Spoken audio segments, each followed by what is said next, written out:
Oli ku There is Still Hope channel y'essuubi.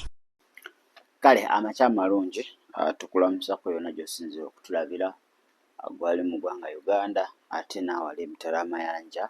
Mukama tukwebaza olw'amakya go olwaleero tukuwa ekitiibwa n'amatendo twaniza okubeerawo okwo era tusaba omwoyo mutukuvu atuluŋŋamye okuyita mu Kristo Yesu omwana wa Katonda omulamu.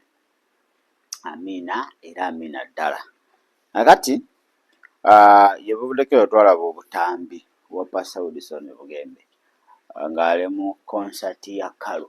Bangi mwayogera bingi mu comment section, tosala musango, Katonda kwagala, Katonda akola ki, byonna buli omu okusinziira ku ntegeera ye. Naye Pastor Bugembe bamubuuza ku nsonga eyo yayanukula bwe yali mu lukuŋŋaana lwa UCC. Bamubuuza ku nsonga y'okugenda mu bivvulu ebyensi kugabana akatuuti oba podium oba ekituuti n'ab'ensi n'okubaaniriza mu kkanisa ekkanisa ye gy'asumba. Ekyokubaaniriza mu kkanisa ye n'abawa obutuuti ekyo yagamba ekyo mukireke, ekyo kyaki kya worship house mu ebirala mubireke. Naye ekyokuba nga agenda mu bivvulu ebirala ne bamuwa obutuuti n'ayimba oba n'akola byonna ebyetaagisa nga ye, ekyo kikyasinza okuba nga kitabula abantu. Era bangi beebuuzizza nga olaba ku vidiyo bwe kiki ekyatonedde omusumba. Yesu Katonda kwagala. Era bwe tulaba mu kitabo kya Matayo 9:10, Luuka 15:1, tulaba mu Mako 2:15, Yesu yalyanga n'aboonoonyi. He used to sit with the sinners. Yalyanga n'aboonoonyi. Naye ate tulaba nti waalingawo enjawulo. Yesu tewali lunaku yafuuka mwonoonyi ate bali aboonoonyi be baakyukanga.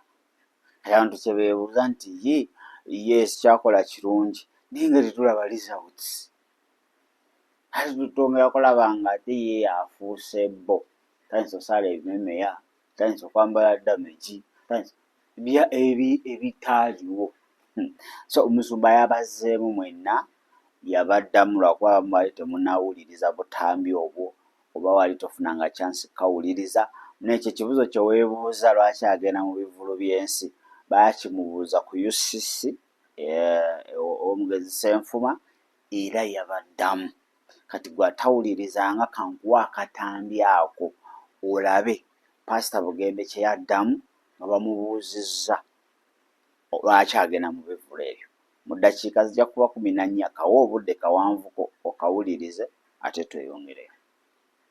Musumba okuyimbira ku stage eya secular ate nojja mu church babuuza kiri kitya? Muzeeyi nga tonnakiddamu oba nabali okujja kukubandabyeko wano kapapula nti ku stage yaffe tuyita bali nabo ne bajja ku stage yaffe. Eri yaffe ya worship house. Togyeraliikirira. Kale muzeeyi. Bannange abooluganda gyemuli. Oli ku There is Still Hope channel y'essuubi. Era kino ndaba kiddemu byonna. Kankozese nakivuuka Betty Namaganda mwannyinaze kubanga ndooza we twenkanamu wano ku myaka kitonsa. Kale Betty oli mutonze mukulu. Pastor Wilson ono kankozese mukyala musumba. Katonda teyakoma kubiikira Mariya okufunisa olubuto. Katonda teyakoma ku Nuuwa okumutuma okuzimba eryato. Omwoyo Omutukuvu akyafunisa abantu embuto.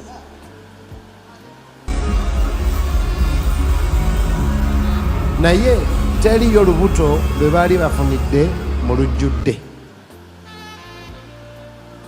embuto zifunibwa mu kyama. Bwe zimala okuzaalibwa ne tulyoka tuzisitula. Sirabangako agenda muleeba nga bwe yeepositinga nyingira kati nsindika gwe recordinga teeka TikTok nsindika omwana.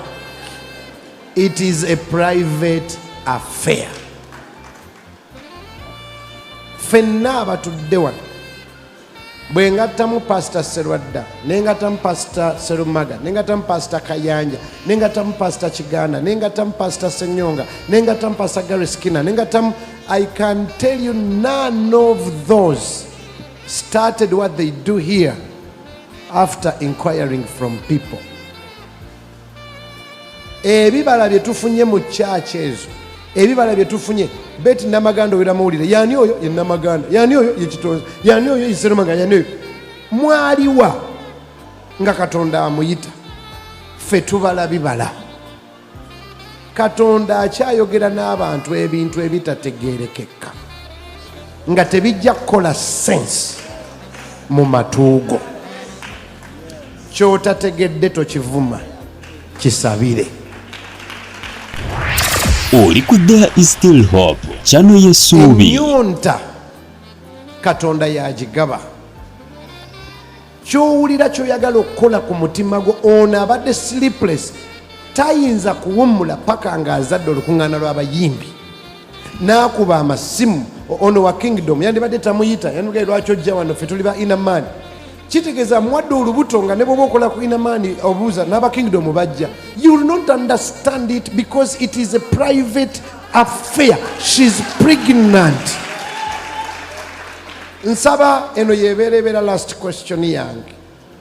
Because I want to challenge you young, my brothers and sisters. Ojja kwegomba ebibala nga tomanyi mirandira. Ojja kuvuma ebibala nga tomanyi mirandira. Ffe be muvuma twasiiba, twasaba, twakogga, twasula enjala, twatambuza ebigere. Bino bye mulaba byakungulu nnyo. Ngenda okuyimirira ku siteegi gwe gy'oyombesa ng'amafuta n'ekisa bye nnyambadde biva mu myaka mingi n'okusaba okungi. Kyova olaba nze ne bw'onkuba emiggo oyinza okunvumira ku TikTok okwo oba ku Facebook ne sikuddamu kubanga si gwe yampita, tomanyi we nayita. Nzijukira lye twatambuza ebigere weekly from Makerere paka Seguku nga tutuuka ebigere bizimbye. Okusaba ne kutulema, ne twebaka bwebasi, ne tutambula. Nzijukira lunasanga twatuuka ku UCC, twatuuka e Makerere, e Seguku ku Prayer Mountain nga tutambuza bigere enjala etuluma. Tuyinamu nsigo za bikajjo 2 ezo sibulukuka.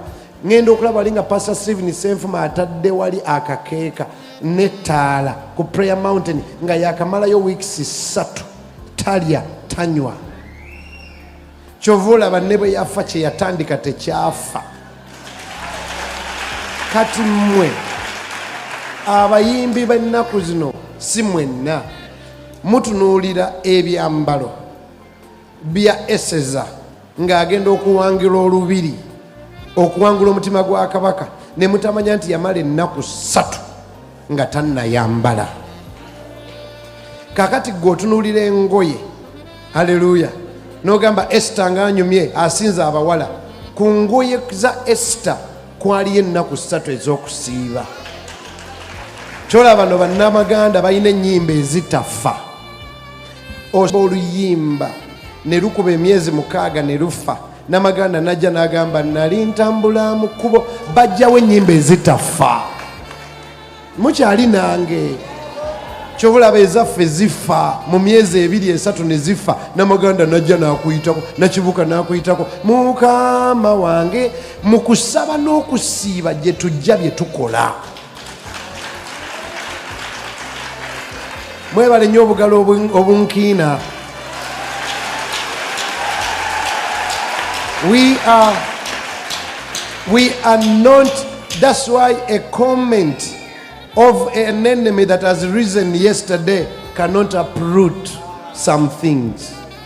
That's why osobola okubeera ku radio n'onkolako program okumala emyaka 3, program yo neggwawo naawe noggwawo nonsigalawo, kubanga saazaalibwa jjo, saazaalibwa kungulu, kusiiba, kusaba, kunoonya Katonda, kukoga. Nagenda kulimu kulaba jjajja mu kyalo, jjajja nagamba mwana wange Yesu ng'agenda kutta, okoze olinganga situlo. Actually mwenna nsaba ondowooza ono kyadagera nyina akayimba ngenda kata wiiki ejja mukawulirize, kagamba taba kuba Mukama.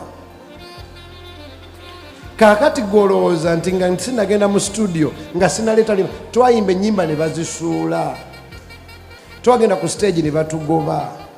Nze nali nakyawa n'Omwoyo Omutukuvu twakaddamu juuzi okwogera nga bakugamba leero ogenda kuyimba ku Sande, n'okola program n'otuuka ku ssaawa 2, Omwoyo Omutukuvu n'akyusaamu, pasita n'akugamba Omwoyo yagaanye. Omwoyo agambye tukole tuti, nga tutuuka ku makya ssaawa 2 service neggwa ssaawa 10 nga toyimbye, nga tetulina ntondo, ne bakuwa olulala n'ojja ne batakuwa. Twagendanga okukola program ku TV WBS n'otuuka ku ssaawa 2, baserebu bonna ne bakuyitako program neggwa, ne bakugamba ojja kudda olulala, si mwezi gumu 2. Twayimba ennyimba ne bazisuula mu kasasiro, ne olina omubuuzi olimba wange luliwa n'agamba nalukanyuza eyo mukeberemu. Present omu yagamba kebera awo mu kadustbin, najjayo CD yange.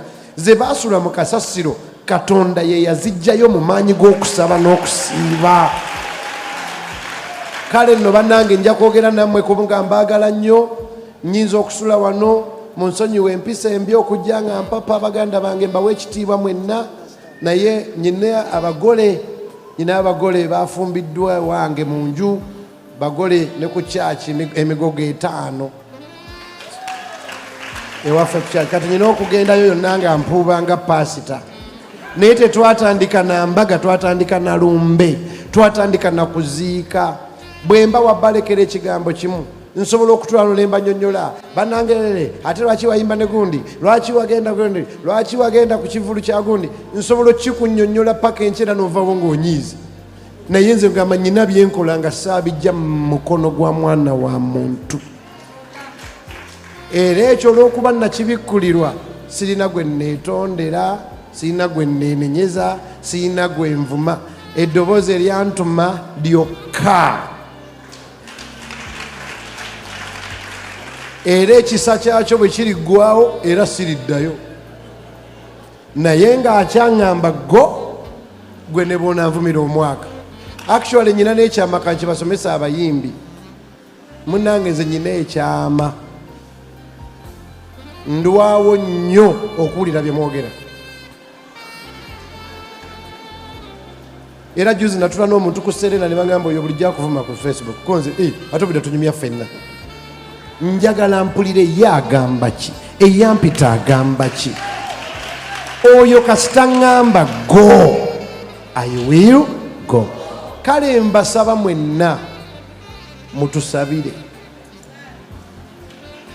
kubanga okuyimuka n'oyimirira ewantu nga tewaliwo Yesu yenna, nga tewaliwo wadde otufuta twonna, nga literally bannange mutusabire. Omanye okuyimirira ku kintu mwe muli bayimbi nga ne environment nungi. Amini onamala kuyimba kayimba ali wano, ali wano, ali wano, oli n'ateekako yazuukira mu mwoyo, ne bagamba katwaniriza oluganda Saala. Oluganda Saala naye n'aleeta akake eri ekiva ku stage nekyolekako tekiri na friendly at all. Literally weeyimirirwa tufuta two. Era nze buli wemba ngenda mu nkambi ezo, nziyita nkambi, nkubira abasabe nyina abantu abayita gatekeepers. They are all over the world. They know okuva lwensimbudde paka lwenyimiridde ku stage paka lwenvuddeko, they are in prayer, they are on an altar. nsobole okuva ku kituuti ekyo nga teri kinyambadde kuba ate ku Sunday ngenda ku kituuti kuwanika mikono. I am covered in prayer. I am in prayer. I walk in prayer. I breathe in prayer. However, my style and my dress code does not show you that I'm a man of prayer. Why? Because I want to win souls. Kakati gojja kulowooza nti tuyimirira wali nga tuli bakalu. Tetuli bakalu, tusabirwa. Tuyina n'abantu Katonda be yazuukusa obutasirika. Oba mbazzeemu. Kakati gwe atantegedde nsabira mpangule emyoyo mingi nnyo ngireeta eri Yesu. Kati nekino kankyogere Musumba. Katonda nga yakedde n'akiggalawo ekyo bakubirayo obucupa, sikyo? Katonda nga yakedde n'agamba ekyo nkiggadde, tosobola kwogera wadde ekigambo n'eki okuggyako nga yakubedde. Nva waggulu nga mbasaba munoonye Katonda, nammwe ajja batuma ebyammwe ate mutusabire nnyo. Mwebale nnyo mwebedde. Okay, just Musumba, waliwo abantu abayimbi abakulaba oba oliawo ng'oli eyo oyimiridde ng'oweereza nabo ne baagala bakole exactly Musumba Bugembe ekyakola bo bw'oba oyogera naye nabo mu bigambo bitono. Abaganda bagamba tubuukire baaba wabuukidde yagwa mu kinnya. Mukawulidde ako lugero lwabaki? Tubuukire tulugere ffenna tubuukire baaba wabuukidde yagwa mu kinnya. Waliwo Namaganda waayise bw'oyinza obutakola ki? Ka this thing of copy and paste ejja kusuula mu kinnya. Nze ndowooza Timoseewo atunyonnyola nti mu nnyumba mulimu ebiki ebibya biki, waliwo ebibya ebikola ki? Abamanyi Bayibuli, waliwo ebya zaabu, waliwo ebyaki, waliwo ebyemiti, waliwo ebyaki, ebyebbumba. Oyina kubuuza Katonda ndi kibyaki, kuba ojja kukwata ng'oli kibya kya bbumba oyimirire ku stage gy'otalina yimirirako oyatike, balyoke babuuze nti ekibya ekyo ekyebbumba kyabadde kikima kyewantu awo. Naye ndowooza abamu ku ffe tuli bibya bino bye bayita ebiti. Ekiti ekikopo ne bw'ekikuba wansi kyekulungula ne kikola ki? Kati omulokole omuyimbi olina obuuza Katonda, nze wankola mu bbumba, mu muti, ekirala kyali ki? Mu zaabu. Ndowooza bano ba Wilson be bazaabu bano. N'engeri gy'ayimba n'owulira omwoyo nga asse nga tabonyeebonye nnyo. Mukama yeebazibwe nnyo. Mukama abampeera omukisa, tubuukire baaba wabuukidde yagwa mu ki? Mukama yeebazibwe. Ndowooza Omusumba Bugembe omuwulidde. Ensonga ze zaakuwadde osobola okukkaanya nazo ng'omuntu oba osobola okuwakana nazo. Naye mu byonna nze bye mpulidde kyakola mbu Mukama ye yakimugamba. Era agambye bwe bulikira ku makya nga kyakola ekyo Mukama akimugaanye, taliddayo mu bivulu ebyo gye mumulaba. Naye mmwe mwenna aboogera munoone ku vvu. Era akugambye ye waba tannabagenda eyo asaba, tambula mu kusaba, alowoleza mu kusaba, avuga ali mu kusaba, ate alina abeegayiriza amuliwa emabega okwetoloola ensi yonna. Oshegedde. So agenda ku katuuti k'abali oba mu bivulu ng'abikiddwako amafuta. Ebyo bye mwalabe ng'akutte kalo ali bwereere kuba olwo Mosito ali bwereere. Musumba yabadde n'amafuta tewakisobolamu ntuukako. Kakati gwe awakana nunakuvu. Ekyo kyakola Mukama mbu ye yamugamba, ye yamutuma. Era lwalikeera ku makya n'amugamba Bugembe lekera ogenda mu bivulu by'ensi, ajja kulekerawo. Naye waabanga Katonda tannaba mugamba nti lekera, kamwogere, kamukaabe, kamunyiige, keetonye, kagwake, akyagenda, tagenda kulekeraawo. Kati mwe abasunguwala abayomba mu kifo ky'okunyiiga mbu musabire busabizi, wagenda eyo avuba emyoyo. aleeta ebyo bingi. Akuwadde example, bameka abagoberera Julian Akanyomozi, bameka agenda okwekanga abantu bamanyi ebyensi bingi okusinga eby'ekyaki. So akozesa ya advantage eyafeemu y'abali ab'ensi bw'asobole okutuusa obwakabaka bwa Katonda. Naye Amos 3:3 yakugamba babiri tebasobola kutambulira wamu, naddala ebbanga ddene lye bamaze nga batambulira wamu nga tebakaanyiza. Okitegedde? In the spiritual realm kitegeeza waliwo agenda wamba munne, waliwo obwakabaka obugenda otwala obulala. Mukama yeebazibwe. So agayo buli omu akola ekyamuyisa, buli omu alina olulimbi lwe, buli omu akola okuyitibwa kwe. Oba nze nzijukira wali omusajja yegayaaza eyo, yali mubuulizi wa njiri w'amaanyi. Ayo omu nga bukya ku makya agamba Mukama yamugambye agenda abuulire bamalaaya enjiri. Ayo gayaaza waliwo bamalaaya baali beetundira. Watuuka eyo muganda wange bamalaaya baamwefunira, basasanyusa okulaba, basanze nkuweerako bwereere. Eyali agenze obuulira bamalaaya be baamubuulira. Okitegedde? Era lwamala mbw'ate ayagala kukola kyaki, bamalaaya gye beetundira gye basula. Oza waayita bbanga ki? Yagwira ddala.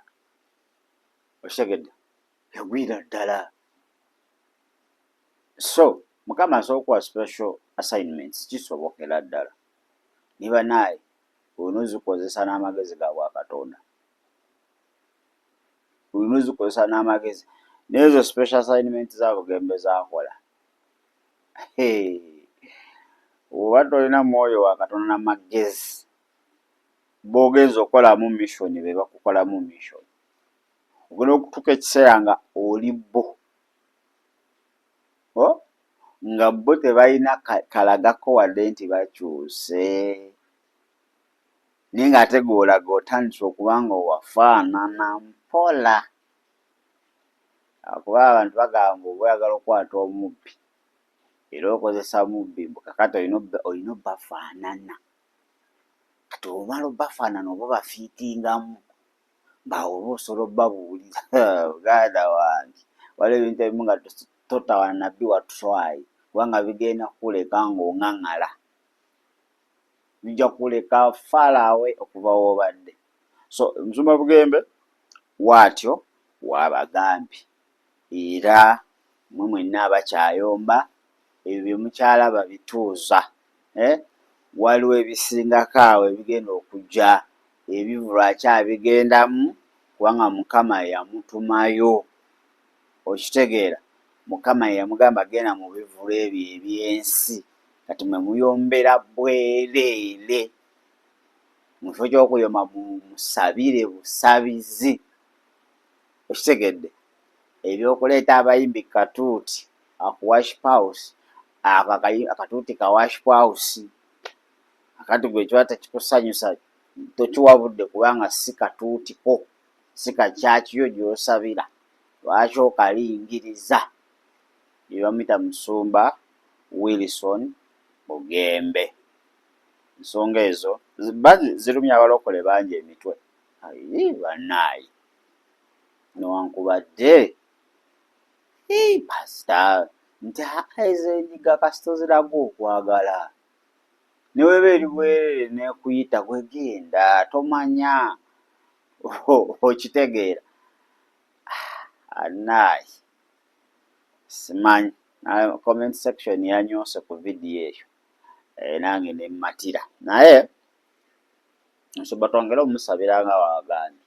Ekirungi alina aba intercessor bangi okwetooloola eggwanga lyonna abayimirira naye. Ekyo kiba kirungi nnyo era kizzaamu amaanyi. Ba intercessor yonna gye muli mwongere okuba nga ate musabira Musumba, mwegayirira Musumba nti gy'agenda emyoyo girokoke, bagenzeemu bakyusibwe bafaanane Kristo, ate Musumba aleme kuba nga bamukyusa kuba nabo basobola. Baleme okuba nga ate bamukyusa kuba ebifo bambi byagendamu biri delicate. bali delicate nnyo kubanga okutte wala abantu bakutte walagi banywa ng'olangirira omukisa omanyi okulangirira omukisa ku kyoto ekifu kubanga kiri kyoto kiba kirala kya sitaani bwe mwali omu batamidde bali mu bwenzi buli mize giri awo ate gwe kulangirira mukisa omukisa si mubi naye maama ekifo mwoli gulangirira nakyo kimatalinga nnyo nekinjukiza sitole ya Balamu ne Balaki. Anyway, Omusumba Wilson Bugembe abadde ayogera okuba nga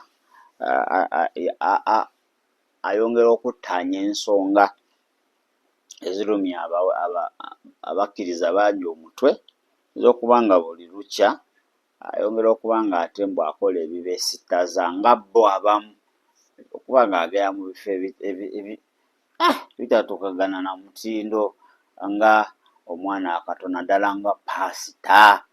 So simanyi gwe kyolowooza naye nze kasita nkukomerezaawo ka review ako Musumba nga annyonnyola ensonga lwaki agenda mu bivvulu ebyo Mukama ye yamusindikayo.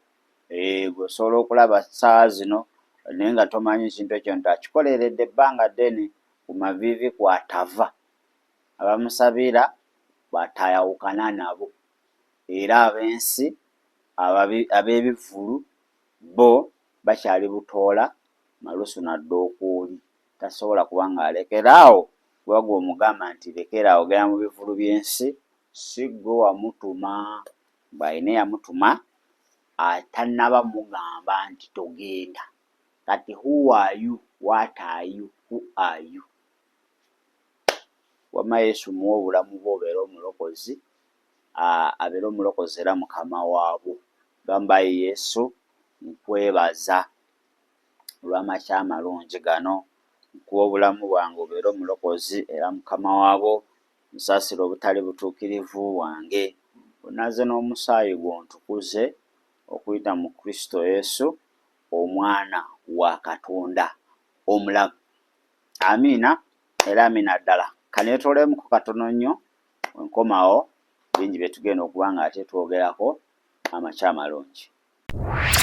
Weebale kulaba There is Still Hope. Okumanya ebisingawo tukubire ku 0752 34 14 47 oba ku 0761 08 83 15. Osobola n'otufuna ku email eya tshitv74@gmail.com. Eno ye There is Still Hope, channel y'essuubi.